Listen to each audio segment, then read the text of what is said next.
Hello and good afternoon. Hopefully all of you can hear me and see me. We had a couple of technical glitches in our last webinar, so yeah, please wave your virtual hand if for any reason you can't hear or see me. And you should be able to see a presentation slideshow on why hiring feels harder, even when fewer companies are recruiting. That's what we're going to be talking about today. So welcome everybody. Good to see a few familiar names and faces from our previous webinars. So little bit of housekeeping. You've bear with me if you've heard all this before. This is a 30-minute condensed webinar. So unfortunately, we're not going to be able to stop for any Q&A during the webinar because that 30 minutes goes very, very quickly.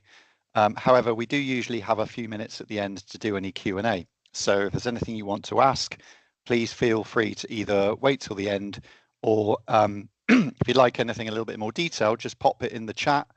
And if we can't answer it on the call, or rather on this meeting today, then either myself or one of my colleagues can give you a call offline.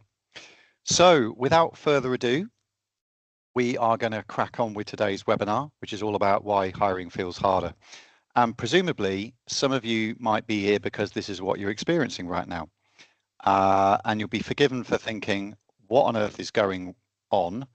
Because all you're hearing about in the news is negative headlines about the economy, about unemployment ticking up, about businesses laying people off or not even taking them on because they're replacing people with AI and all these kind of horror stories that you're probably hearing. So yeah, we're going to kind of run through what's happening on the ground. For those of you who haven't seen me before, I run a recruitment business and we work with many, many employers across Oxfordshire and Warwickshire. So what we're going to give you today is a little bit of on the ground expertise in terms of what we're finding, but also some examples of what we're seeing in the across the country in terms of what our colleagues are saying in the industry. So just one other thing, we do record the webinars and we showcase the videos on our YouTube channel, but fear not, those of you who are shy, we do anonymize everything. So even if you're brave enough to show your face on camera, don't worry, it will all be blanked out by the time it goes on YouTube. So feel free to make comments, join in with the webinar if you want to, or just sit and eat your lunch while you're listening to me waffle on for the next 30 minutes. Okay, so on we go. Okay, so look, as I said just now, we are in a bit of what I've heard being called as a recruitment paradox. So for those of you that follow the news, you would have heard that unemployment is now kicking in at around 5% of the population. That is the highest in about 10 years. So really going back to sort of pre-pandemic times. And what's interesting about that, and something I've only learned recently, and you may well know this, is there was a little bit of improvement in the published statistics on unemployment recently. So those of you who follow the stats would know that we got to around 5.1% of the population unemployed. It then reduced to 4.8%, and there was a few cheers going up in Whitehall because of that stat. Now it turns out that that is not entirely respective of the reality, and that basically if somebody is not actively job seeking, you know, registering with the job centre and pursuing interviews and be seen to be seeking employment, they no longer show up in the unemployment stat. Okay, which I was quite shocked about because technically they are still unemployed, but it seems that they've just either given up or perhaps they are doing work that isn't, I mean, let's say it could be gig work, it could be finding other ways of earning money, put it that way. But yeah, interesting. I don't know how many people know that, but something that raised my eyebrows anyway. But on with the show. So you'll notice I've put on here about employment vacancy numbers reducing. We'll come on to that shortly. Of course, all we hear about in the news is doom and gloom. The Office of National Statistics and the economists that advise the government have once again downgraded our growth prospects to an almighty 0.6% of growth this year. So again, you know, that doesn't help economic confidence, and yet employers like yourselves are struggling to find good people. So what's going on, and why is that? So just to kick things off, I sometimes like to ask a couple of questions, check who's awake and check who's with us. A few different options here for you to choose from, and what I'd like you to do is answer this question. So which of these are your biggest hiring challenges right now? So simply put A, B, C, D, or E in the chat, if that's okay. And we'll have a look at those answers later on. Thank you very much for popping your answers there. So, like I said, we'll come back to that towards the end. So a bit of a range there: candidate quality, skill shortages, coupled with both. Okay, cool. Thank you very much. So these are the stats. Okay, apologies for the slight blurriness of the graph, but this is up to date as of April this year. So what you can see here is these are job vacancies over the past 25 years in the UK. You'll see the huge drop. That was COVID, that was the pandemic. As you can imagine, not many places hiring during the pandemic. It was then followed by a huge peak in 2021, and that was when we had 1.4 million job vacancies in the UK. Companies just couldn't find staff quickly enough. We were absolutely manic with vacancies, as I'm sure you can imagine. And now what you'll see is that around about sort of September 2022, more or less at the same sort of time as the Queen passing and the Liz Truss, famous Liz Truss mini budget, we've now had 44 months of consecutive decline in job vacancies across the country. So that's all types of job roles, that's all industries. So as you can see from the slide, the most recent data as of last month shows we've now got 705,000 registered job vacancies in the country. So that is now below the levels that we were seeing in the early stages of the pandemic.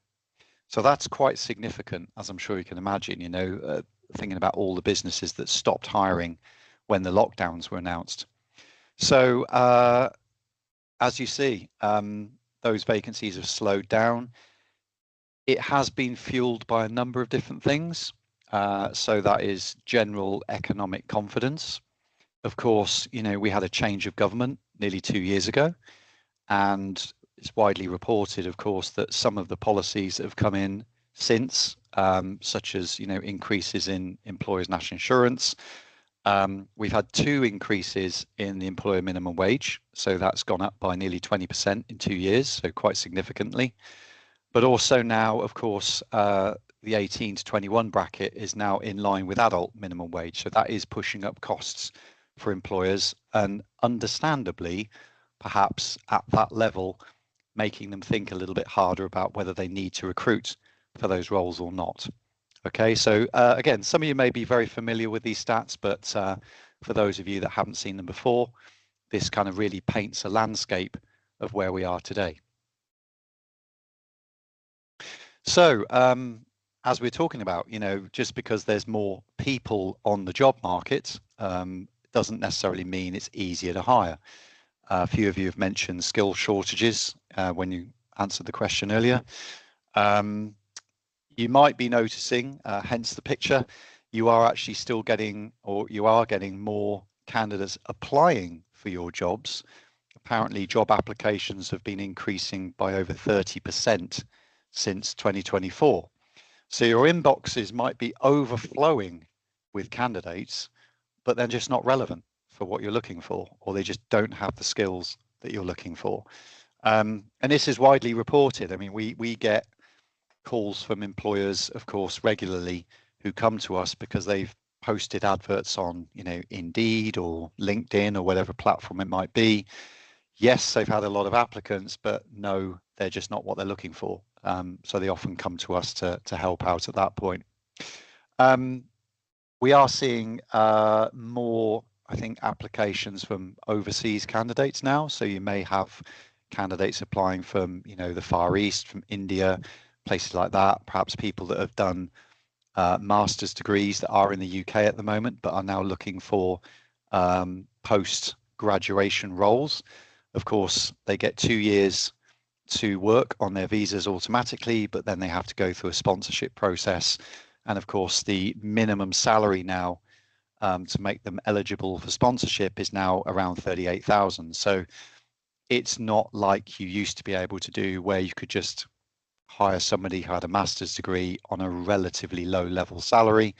Now they have to be doing some form of, I suppose, professional or skilled job to stay in the UK.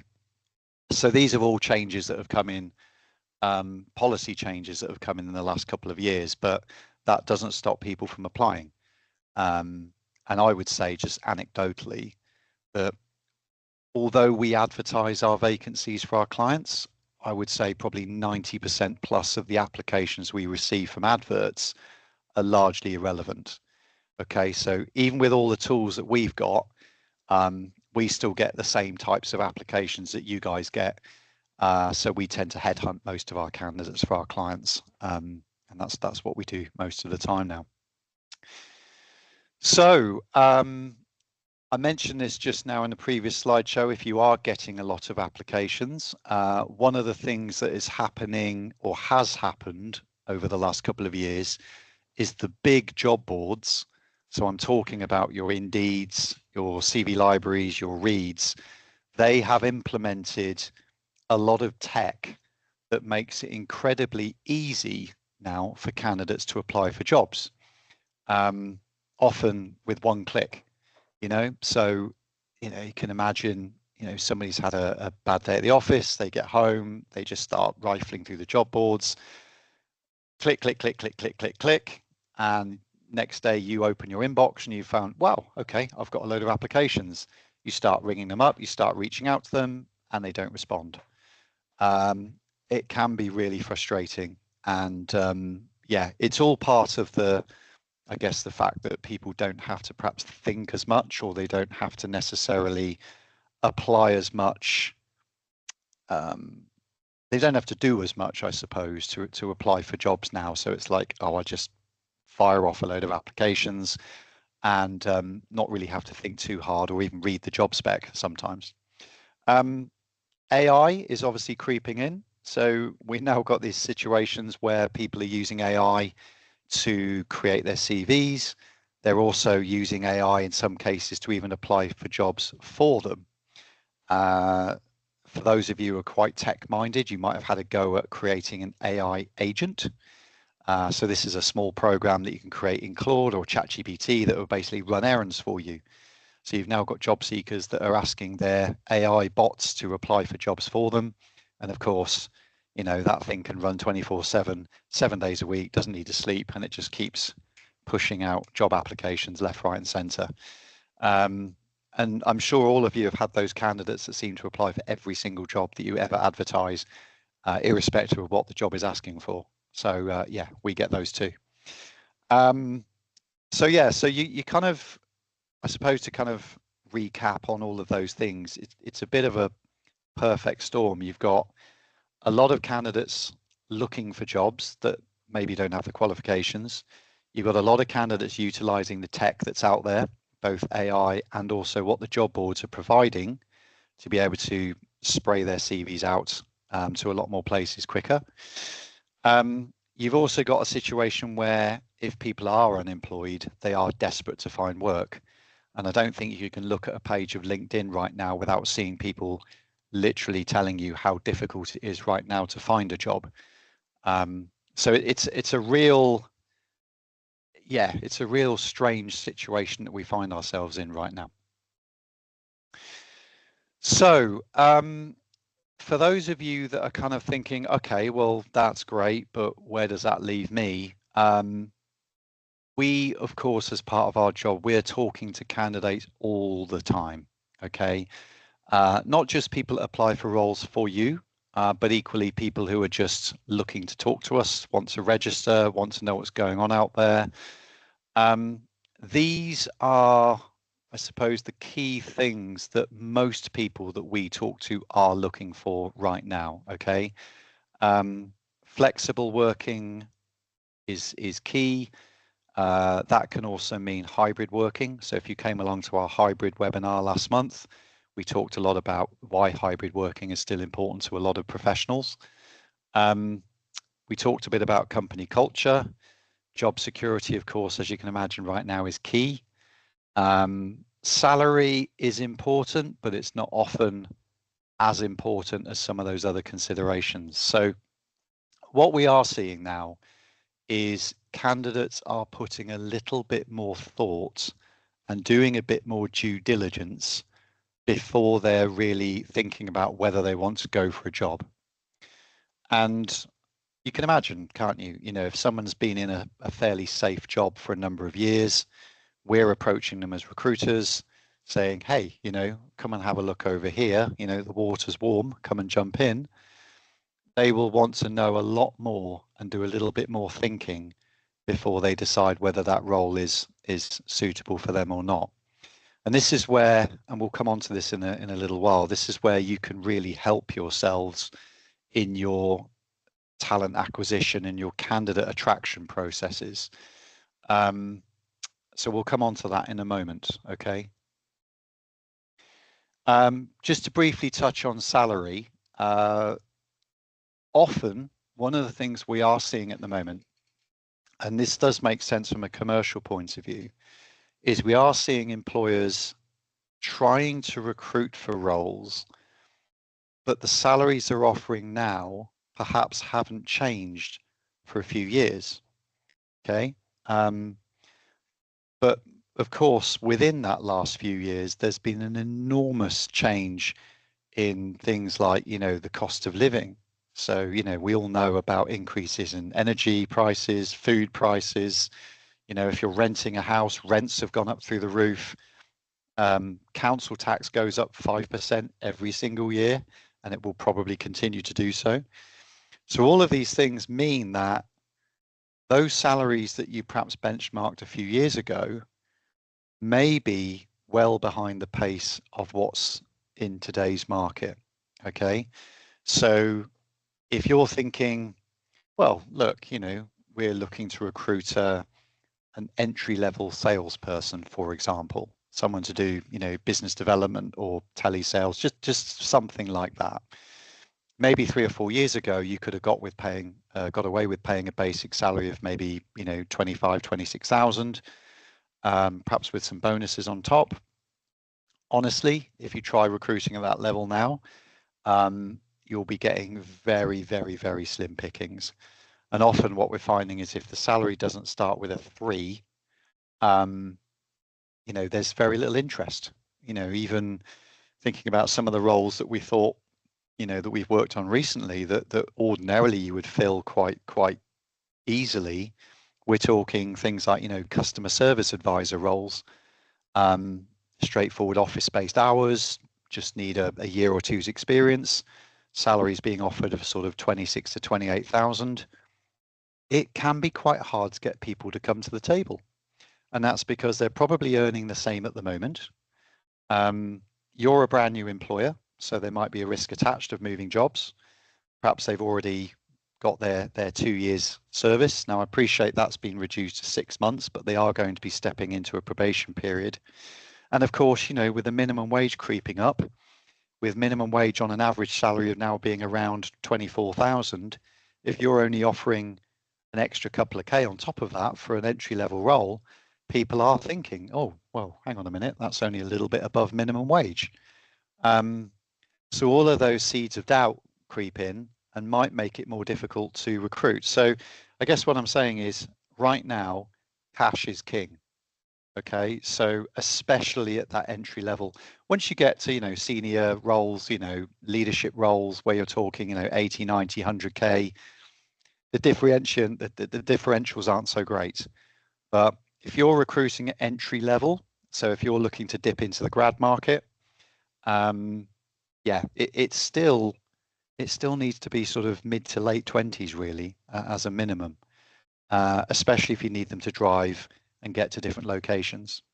So yeah, so hopefully that helps. But if you do want to know a little bit more about where salaries are right now, and if you haven't yet, you can download our 2026 salary guide from our website. It's a free download, and that will give you information on where salaries are right now, so you can benchmark and approach the market in the right way. So a couple of you mentioned at the beginning skill shortages. Now, again, despite a 5% unemployment approximately across the UK, we are still very, very short in certain areas. Again, for those of you that have been following the news, you'll have noticed that I think it was a week or two ago, the Chancellor Rachel Reeves announced a bonus payment of up to £5,000 for businesses who offer roles to foreign nationals in specific skilled areas.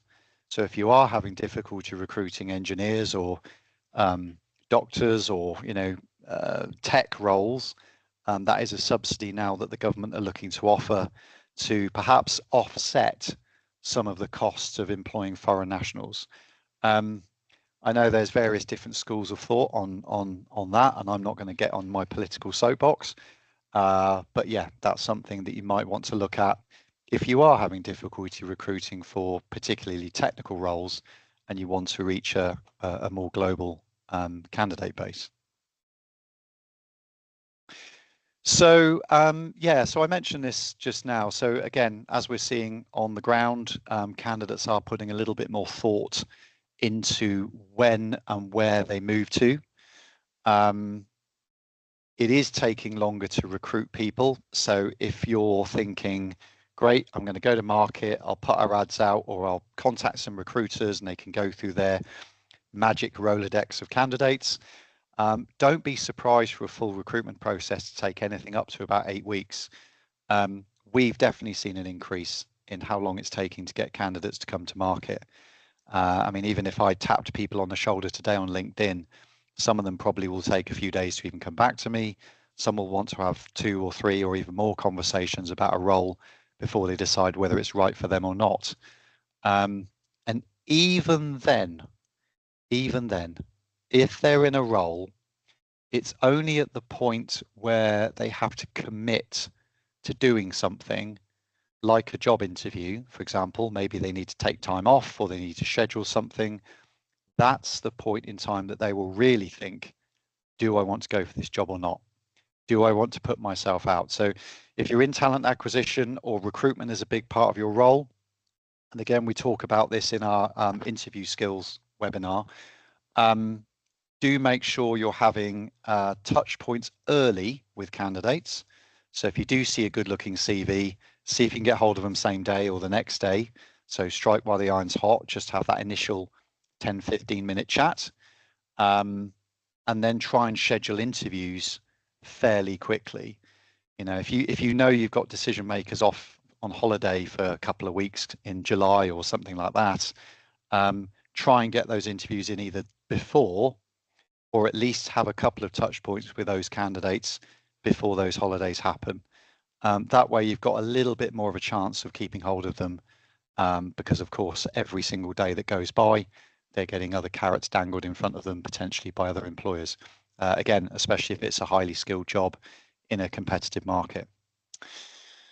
So we mentioned hybrid working. Yes, it is an important, certainly in professional roles. If you don't currently offer hybrid working, again, it's something that people in professional services do look for. Although it has, the number of businesses that are offering hybrid working has reduced. I think it's gone from something like 83% of employers to 73% of employers. It was about a 10% reduction over the last couple of years. That's not in total, that's 83% of companies that were offering hybrid working have reduced by about 10%. But it is something we still get asked a lot. So again, talking about why it's difficult to recruit right now, the more you can offer in terms of things like flexible working, hybrid working, your salaries are well benchmarked against local competition. Again, you increase your chances of being seen as a good employer. So when candidates are doing their due diligence, you're more likely to get that engagement and that interest from the get-go. Okay. Yeah, I mean, obviously, we all know that if hiring is taking a long time, it can have an impact on the wider business.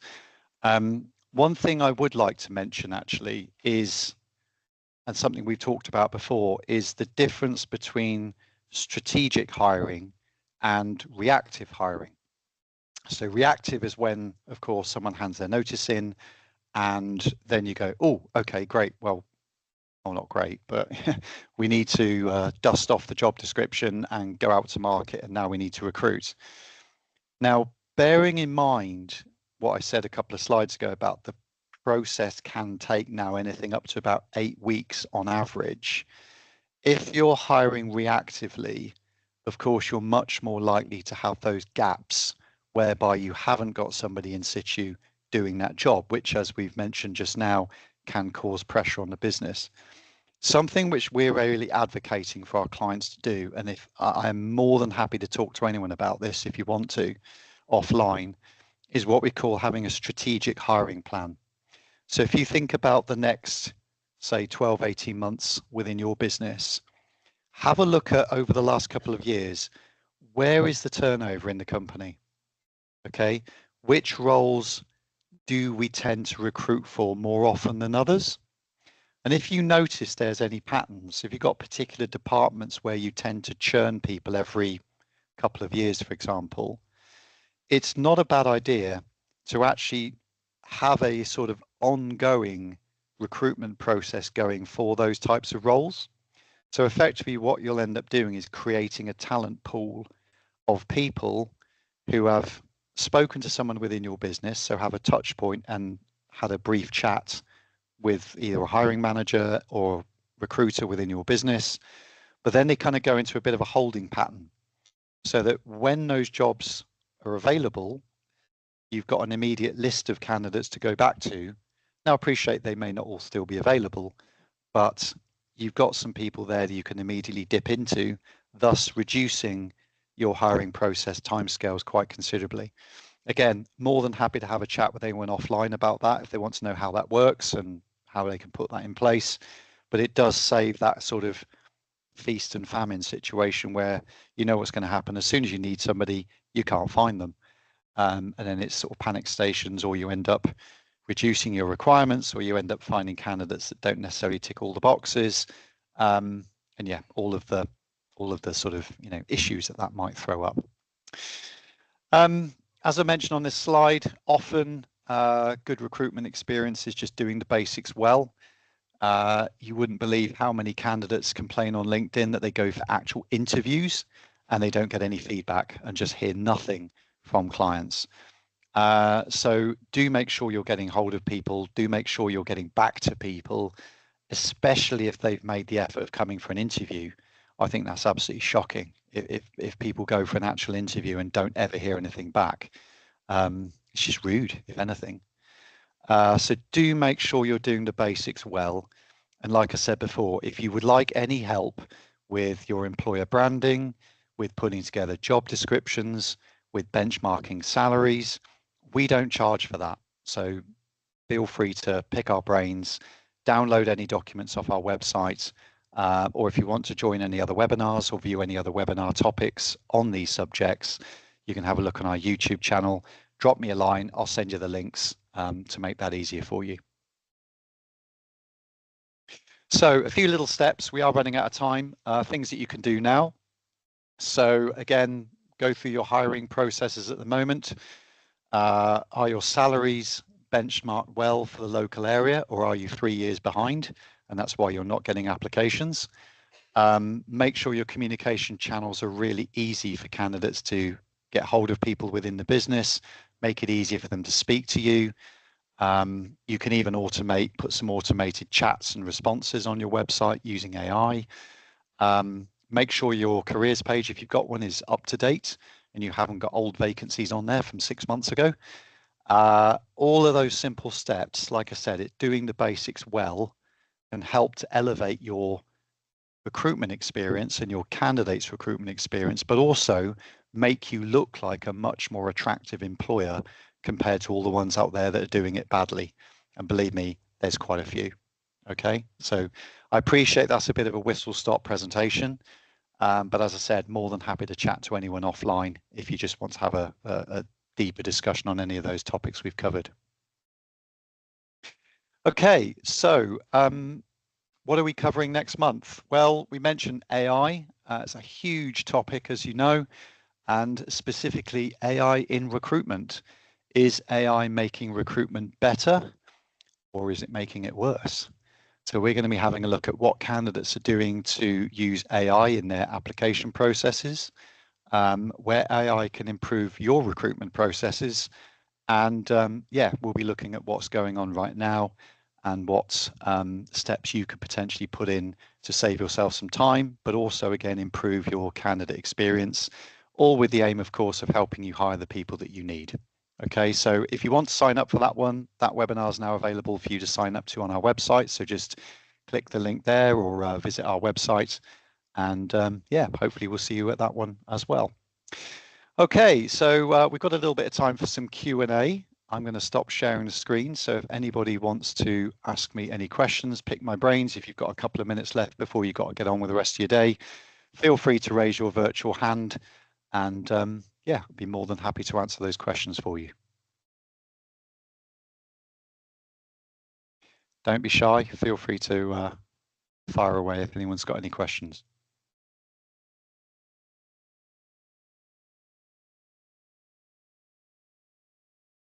No? Okay, well, look, thank you everybody for coming along. Really appreciate that. If anyone's put any questions in the chat, then I'll reach out to you offline later on this afternoon. And yeah, hopefully you'll join us again for our next webinar all about AI. So have a good rest of your day, and thank you very much for coming.